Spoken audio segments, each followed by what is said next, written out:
मृत्यु एक अटल सत्य है जिसे चाहे कोई भी बदल नहीं सकता। बदलते हैं तो सिर्फ हमारे कर्म, पर कर्म करने के समय यह कोई नहीं सोचता कि यह किए जाने वाला कर्म अच्छा है या बुरा। बस मनुष्य बुरे कर्म किए जाता है। इसीलिए हमारे पुराणों में मृत्यु के बाद मिलने वाली नरक की सजा के बारे में बताया गया है। यह हमें जान लेना जरूरी है। गरुड़ पुराण में 84 लाख नरक का वर्णन बताया गया है और इनमें से 16 नरक को घोर नरक बताए गए हैं कि मृत्यु के बाद कौन सा बुरा कर्म करने पर कौन सी सजा मनुष्य को भोगनी पड़ती है। तो आइए जानते हैं इन 16 नरक के बारे में। पहला, कुंभीपाकम नरक। जो लोग अपने स्वार्थ और इच्छा के लिए दूसरी जानवरों को मारते हैं या शिकार करते हैं, उन लोगों को यह नरक में लाया जाता है। वहां उन्हें गर्म तेल में उबालकर यातना दी जाती है। दूसरा, तमिश्रम नरक। दूसरे की संपत्ति हड़पने वाले लोग, इन लोगों की आत्मा को बंदी बना करके इस नरक में तब तक मारा जाता है जब तक वह बेहोश न हो जाए, और होश आने पर वापस से उनको यह यातना दी जाती है। शास्त्रों के अनुसार जब तक समय समाप्त न हो जाए तब तक उनको यह पीड़ा दी जाती है।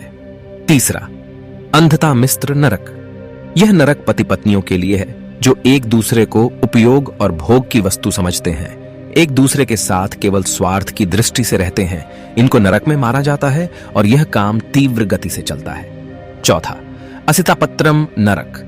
जो लोग गैर जिम्मेदार होते हैं या अपने कर्तव्य से भागते हैं, उन लोगों को चाकू से छलनी करके उन्हें यातना दी जाती है। पांचवा, कलसूत्रम नरक। इस नरक में उन आत्माओं को लाया जाता है जिन्होंने बड़ों का आदर सम्मान कभी ना किया हो। उनको तब तक गर्म जगह पे रखा जाता है जब तक उनकी सजा का समय समाप्त नहीं हो जाता। छठा, सुकरमुखम नरक। यहां उन लोगों को लाया जाता है जो दूसरों को अपने इशारे पे नचाते हैं, उनके साथ बुरा बर्ताव करते हैं, अपने निजी स्वार्थ के लिए उनसे सब काम करवाते हैं। सातवां, वैतरणी नरक। गरुड़ पुराण में बताया गया है कि मृत्यु के बाद आत्मा को गंतव्य स्थान पहुंचने के लिए वैतरणी नदी को पार करना पड़ता है। यह नदी मानव मलमूत्र, मरे हुए कीड़ों, मांस एवं हड्डियों से भरी होती है। कहते हैं जिन्होंने अत्यंत पाप किए हो, जिन्होंने अपनी ताकत का दुरुपयोग करके दूसरों को हानि पहुंचाई हो, उन लोगों की आत्मा को मृत्यु के पश्चात यह नदी के घटकों पर जीवन जीना होता है। आठवां, तप्तमूर्ति नरक। आग में जलने वाले इस नरक में बहुमूल्य रत्नों जैसे सोना, चांदी, हीरे, जवेरात आदि की चोरी करने वाले लोगों को इस तप्तमूर्ति नरक की आग में रखा जाता है। नौवां, पुयोड़कम नरक। शास्त्रों के वर्णन अनुसार यह नरक एक प्रकार के कुएं जैसा है। उसमें रक्त, मानव मलमूत्र और अन्य गंदी घृणित वस्तुओं से भरा होता है। यहाँ इन लोगों की आत्माओं को रखा जाता है जो बिना विवाह किए शारीरिक संबंध रखते हैं और फिर उनसे विश्वासघात करते हैं। 10वां, अविसी नरक।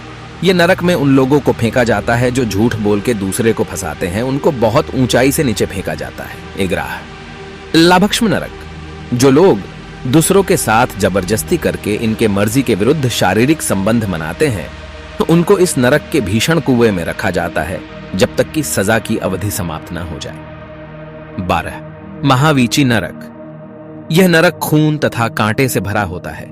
इसमें आत्मा कांटों से बिंधकर कष्ट पाता है। इस नरक में गायों की हत्या करने वालों को रखा जाता है। 13, विल्पक नरक।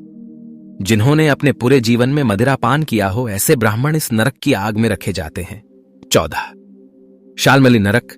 इस नरक में इन स्त्रियों को जलते हुए कांटों को आलिंगन करना पड़ता है जिन स्त्री ने पर पुरुष के साथ अनैतिक संबंध बनाए हो। 15, वज्राकुठार नरक।